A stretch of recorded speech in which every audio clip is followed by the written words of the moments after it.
Anticipation builds as there are talks of a possible second summit between the leaders of Pyongyang and Washington. President Moon Jae-in highlighted the necessity of such a meeting so that the two key players make crucial progress in denuclearization efforts.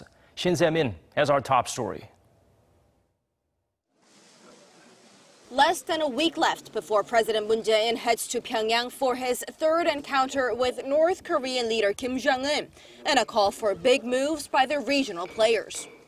Chairing his weekly meeting with the cabinet, President Moon said the leaders of North Korea and the U.S. need to hold a second summit themselves, and he asked both parties to make bold decisions. 이제 북한이 보유 중인 핵을 폐기하는 한 차원 더 높은 단계로 나아가려면 다시 한번 북미 양 정상 간의 통큰 구상과 대담한 결단이 필요합니다. 한반도의 완전한 비핵화는 기본적으로 북미 간의 협상으로 해결되어야 할 문제입니다.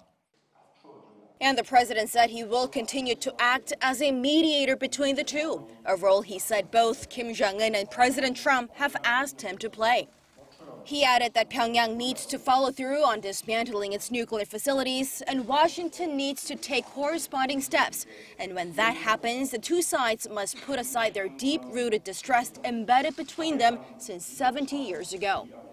Internally, the Moon administration is doing its best to accelerate the denuclearization drive. The government has finalized a bill on ratifying the inter-Korean agreement reached in April that it plans to submit to the parliament, and efforts to continue to bring lawmakers with the president on his trip to the north.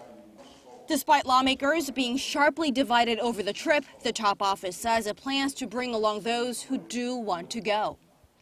The big unknown is whether the summit next week will lead to another big step in denuclearizing the Korean Peninsula, just as President Moon had said, since the administration has yet to win a bipartisan support in its diplomacy with the North.